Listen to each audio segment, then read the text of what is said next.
السلام عليكم ورحمة الله وبركاته. عليكم السلام ورحمة الله. موقع ملاوي اونلاين دائما يحرص على اظهار المواهب والهوايات والحرف بمختلف اشكالها في مدينة ملاوي.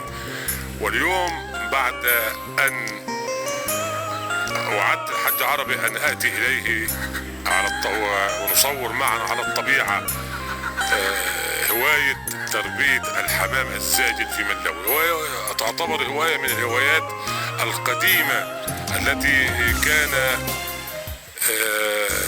يستخدمها القدماء المصريين زمان في نقل رسائلهم من طيبة إلى القاهرة وبالعكس، واستخدمت في الحروب أيضا. والحج عربي سيد مكان إقامته في ملاوي شرق المحطة ومعروف كالعلم. حمام الحج عربي من أجود الحمام حقيقة، وأنا لا أجامله ولا أعطيه حقا أزود من حقه، ولكن هي الحقيقة تظهر جلية في حمامه الطيب، حمامه الجميل، حمامه الذي يتمتع بصحة جيدة أيضا، ويحرص دائما على أن يكون متواجدا معه على الأقل 8 ساعات يوميا. أغلب هواة ملاوي تتلمذوا على يد الحج عربي حقيقة، أو الأستاذ عربي تتلمذوا على يديه، وبالتحديد حيث بدأ منذ عام حوالي 82 أو أقل من هذا، وما زال مستمرا ويعمل بجد وإخلاص لسمعته الطيبة. نحن الآن أمام اللفت البسيط الذي رأيته منذ سنوات عديدة، والحج عربي هيشرح لكم بالتفصيل. بسم الله الرحمن الرحيم. هذا هو لفت الحج عربي البسيط الجميل الذي خرج حمام حاز على العديد من الجوائز، كيلو و700 كيلو و800 كيلو، يعني يذهب إلى مطروح ويعود. في الحج عربي هيكلمنا لأن أنا برضو يعني ما زلت إن أنا مثلا. طب السلام عليكم يا حاج عربي. وعليكم السلام ورحمة الله. اتفضل اشرح لنا. يا أستاذ أبو زيد. الله يخليك. اللفت المتواضع بتاع الشيخ عربي. الله يخليك. احنا نحب نتكلم عن الحمام وهواية الحمام. هواية الحمام دي من قديم الزمان. الفراعنة يعني في آثار من آثار الفراعنة تدل على أنهم كانوا بيربوا حمام الرسال أو الزاجل.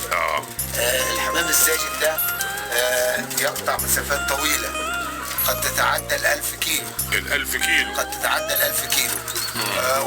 وأنواع الحمام أنواع الحمام الزاجل. هناك حمام مسافات متوسطة، وحمام مسافات طويلة، وحمام مسافات قصيرة. الحمام المسافات على حسب السبق أو على حسب السباق ينتقي المتسابق أو الحمام. أيوة. الحمام. هناك أنواع للمسافات الطويلة لا تستخدم إلا في هذه المسافات. لها مواصفات معينة وقياسات معينة. لها مواصفات وقياسات معينة. وهناك انواع للمسافات المتوسطه، لها قياسات ومسافات معينه ومواصفات معينة ايضا. ايضا للسباحه. اه. وهناك نوعيات حمام القصير، المسافات القصيرة. المسافات القصيره لها برضه مواصفات واشكال معينه. طيب نقول، طب هسألك سؤال آخر عشان خاطر برضه المشاهد يشوف يعني ياخد معلومة. المسافات الطويلة تمتد إلى أين في جمهورية مصر العربية؟ المسافات الطويلة متسابقو وجه بحري. أيوة. متسابقو وجه بحري يتسابقون إلى يعني آخر محطة لهم أسوان. محطة أسوان. يعني ممكن بتوع اسكندرية يرموا جبلي إلى أسوان.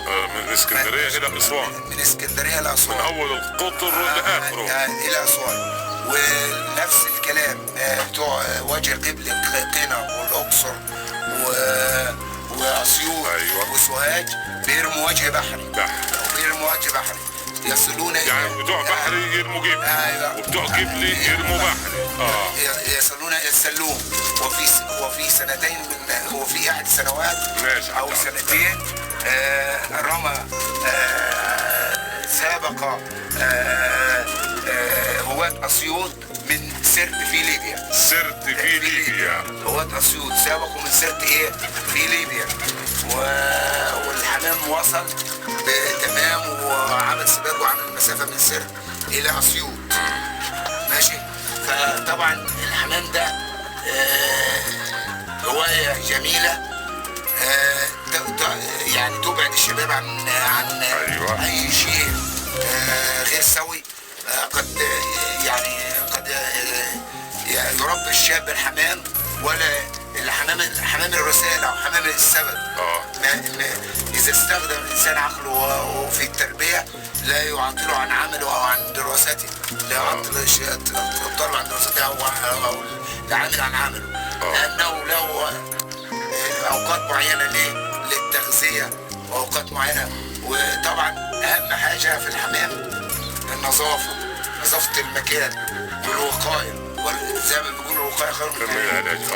المفروض الواحد مثلا يعمل وقاية للحمام، نظافة للحمام ونظافة لللفت مثلا، عشان حتى لا تنتشر الأمراض. الأمراض. طبعا الحمام بتنتشر فيه الأمراض بتاع الطيور الداجنة كلها، عدة الأمراض مثل السالمونيلا مثلا أو التيفود أو الكوكسيديا أو اليوكاس الحمام أو البرامبسكا. ماشي. أنا سمعت حاجة اسمها الكوكسيديا. الكوكسيديا.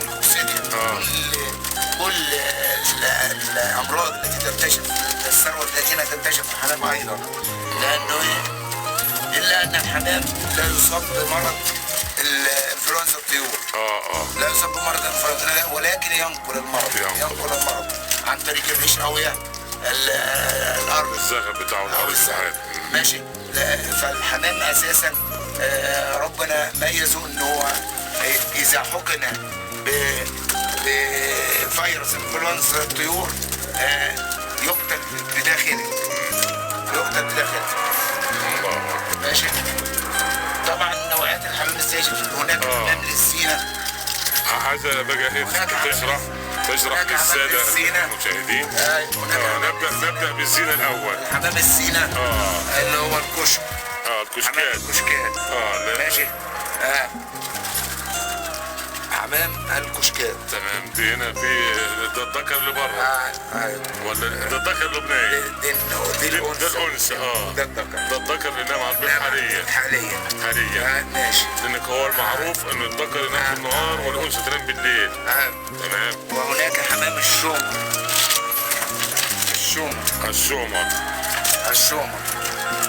هذا هو الشغل ده بيتزوجوا لسه دول. ده حال التزاوج ولا بايض؟ ده بايض. ده مراسلات مثلا اسود على يعني صابوني تقريبا. بعد كده حمام الجمعيات. الجمعيات. يبقى جمعيات غير المراسلات غير الزينة. الجمعيات او حمام السباق او الجمعيات. هنا تحديثة غريبة يا زلمة. الذكر وهو واقف اللهم صل على النبي عليه، والانثى اسم ده لونها ايه بقى؟ او الانثى حماريه. حماريه فاتحه سنه. ايوه. الذكر حمر والانثى جزازيه. ماشي. بعد كده هنا نوعيه اسمها سيلفر شادو على بالون. نوعيه اسمها ايه؟ بيضة. أيوة. او ذكر ابيض. ايوه، ما هي الانثى بيضة والذكر ايه؟ ريشه سيلفر شادو على بالون. 2015. الدبله دي 2015؟ لا، الدبله 2013. 2013. لا، بس سباك 2015. ماشي. 2015 قطعت المسافه من العلمين الى ملاوي، واخذت المركز الثامن. اخذت المركز الثامن. من العلمين لملاوي كم كيلو تقريبا؟ من العلمين لملاوي في حدود 370 كيلو او حاجه كده. دي برضه قطعت المسافه. عايز وشك كده حاج عربي وصدر. قطعت المسافه من بني سويف الى ملاوي، وحصلت على المركز السادس. وحصلت على المركز ايه؟ السادس. بس كده. يعني يعني واضح ان الحمام بيحبك يا حاج عربي. انت بتعامله معامله كويسه، والا زمان كان في شبوره دلوقتي من الزغب والتراب والحاجات دي وبتاع. الحمامه زي ما انتم شايفين اهي واقفه اللهم صل على النبي قل اعوذ برب الفلق. واقفه مبتسمه كده بنفسها، مش خايفه من حد عربي ولا حاجه، غير الحمام الاخر هدوء. ده يدل على المربي. على فكره هدوء الحمام وعدم انزعاجه وعصبيته تدل على المربي الجيد، ودي معلومه على فكره مهمه جدا جدا جدا.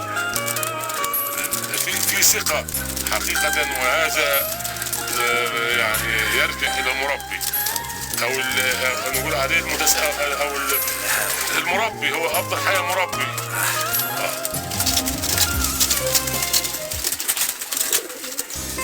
طيب، عايز الشهاده يا حاج عربي اللي انت حصلت عليها في خلال الفتره الماضيه او السابقه.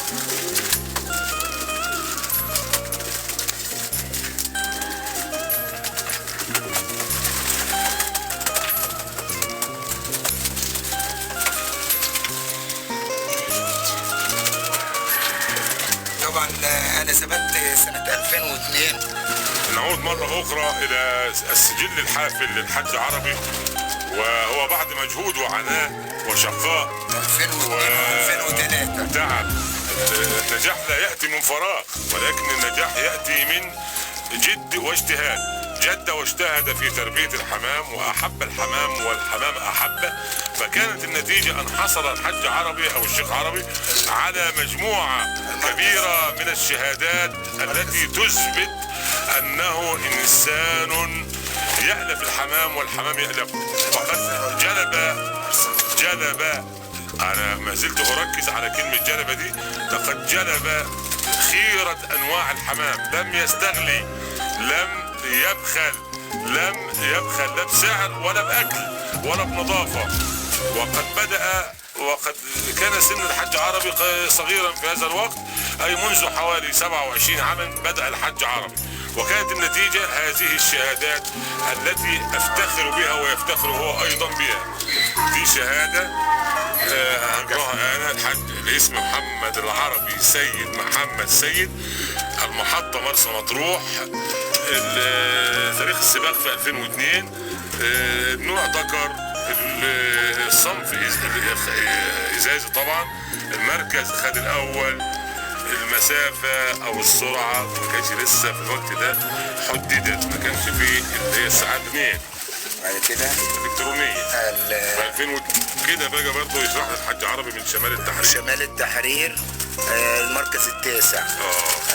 الفرد جزازي 1999. استند برضه هنا العامرية 465 كيلو.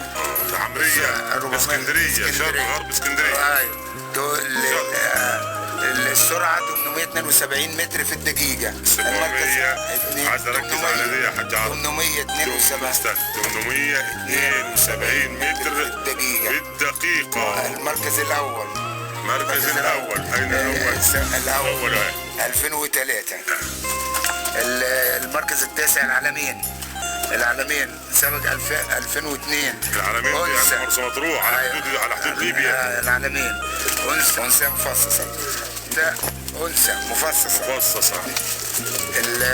رأس الحكمة برضه هناك 2002. السابع، المركز السابع. رأس الحكمة دي طبعا كان ماسك فرع الاتحاد في اسيوط في مركز شباب الوالدية. الدكتور أسامة سامي عفيفي. سامي عفيفي أستاذ الإنتاج الحيواني. برضو القناة الخيرية السادس. سرعة الفرد 1486 متر في الدقيقة. فين كلمة القناة الخيرية؟ القناة الخيرية. القناة الخيرية. سرعة الفرد 1486 متر في الدقيقة. أنثى مفصصة. العالمين أنثى. 1102 المسافة 531 كيلو متر. الخامس 1182 متر في الدقيقة. القناة الخيرية أنثى بدرية سبق 2002 برضو واخد المركز الأول. الجيزة اللهم صل على النبي. الجيزة مفصص، ذكر مفصص برضو واخد المركز الثالث. المركز الثالث القناطر الخيرية. جزازي، ذكر جزازي. سرعته 1499 متر في الدقيقة. ماشي. المركز التاسع القناطر الخيرية حمري، ذكر حمري 1474 متر في الدقيقة. ده سباق 2003. محمد برضو رأس الحكمة أيضا جزازي. سرعة الفرد 889 متر في الدقيقة.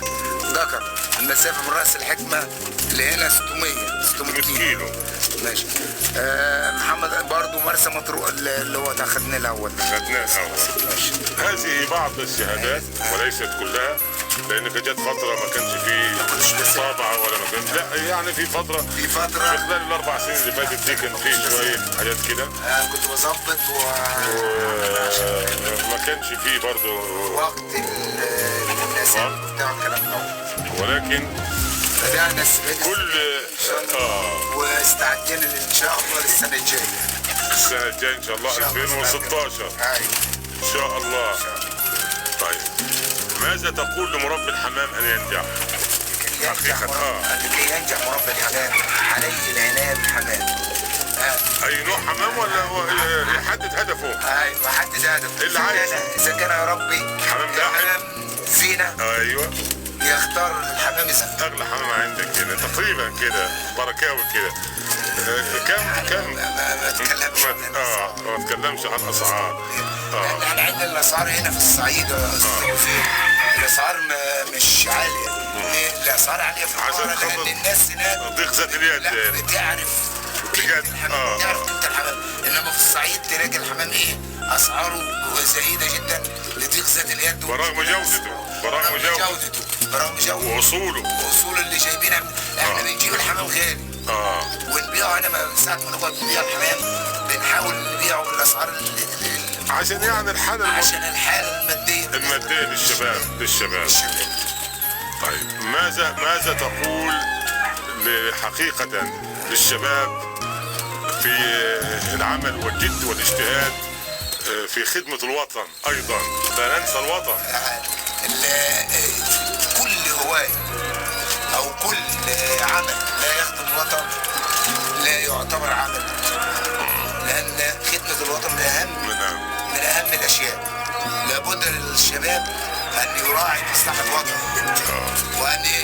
وأن لا يدمر وأن لا يخرب. بارك الله فيك. وأن لا يدمر وأن لا يخرب. طيب ايه اللي ناقصكم في ملة وهنا عشان خاطر تعتبر هذا الفيديو يرفع على اليوتيوب النهارده ان شاء الله؟ اليوم 22 اعتقد، النهارده 23. النهارده كام؟ النهارده 22/2/2015. بمن عايزك توجه رسالة الى مسؤول تقول له عايزين نهتم بهذه الهوايه الجيده التي تمنع الشباب عن الجلوس على المقاهي وعن ادمان المخدرات وعن وتشغيلهم، ولكن لا تشغلهم عن الدراسه. تشغلهم ما تشغل لا تشغلهم كثيرا، بالتالي هي لا تؤثر على الدراسه او العمل. بالظبط كده. ماشي. اللي عايزينه، احنا عايزين المسؤولين يشجعوا الشباب ويشجعوا الجمعيات ويشجعوا السباقات دي تشجيع مباشر، على اساس ايه؟ يعني يسالوا عن الناس اللي يعني الهواة دول، ويسالوا عن الجمعيات دي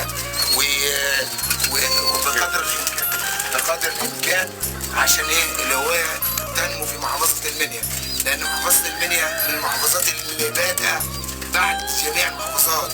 يعني محافظة اسيوط احنا كنا بنسابق قبل كده في محافظة اسيوط، لان كان المحافظ هناك في اسيوط، المسؤولين في اسيوط بيشجعوا بتوع اسيوط والحقوهم بمركز شباب الوالدية، فبيجي الوقت في اسيوط كذا جمعية، عدة جمعيات مش جمعية واحدة تابعة للاتحاد، جمعيات تابعة للاتحاد، جمعيات تابعة لوزارة التضامن الاجتماعي. طيب حقيقة بقى انتهز هذه الفرصة، واللواء صلاح زيادة محافظ المنيا هو رجل متحضر ورجل راقي ورجل حقيقة يصلح لكل الأجيال، للشباب وللشيوخ، وقد نهض بمحافظة المنيا كثيرا. ما توجه لي رسالة بالنسبة لهذه الهواية الجميلة الراقية التي تشغل بال الشباب عن كل عمل خبيث.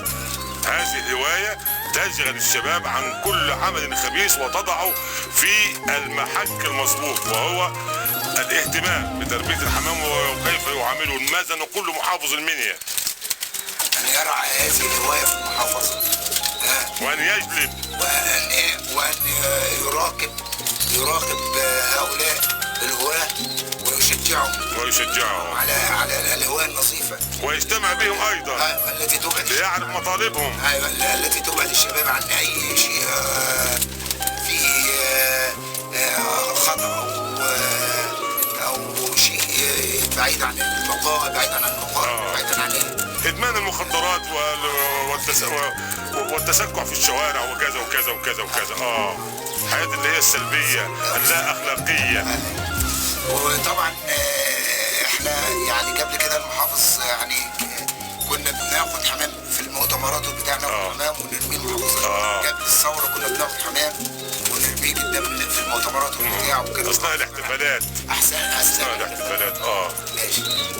يعني هذا الفيديو القصير هو فيديو معبر جدا جدا جدا، فيديو له اصوله وله يحمل معاني ورسائل خاصة الى كل المسؤولين في مصر بان يهتموا بتربية الحمام داخل المنازل، حتى ان هذا الحمام حقيقة يبعد الشباب عن كثير من المعاصي والمهالك. كان معكم محدثكم ابو زيد، على ابو زيد، رئيس تحرير موقع ملوه اونلاين، والحج عربي المربي الفاضل للحمام الزاجل والحمام وحمام الزينة ايضا، والحاصل على العديد من الجوائز في المسابقات المحلية. شكرا لكم والسلام عليكم ورحمة الله وبركاته.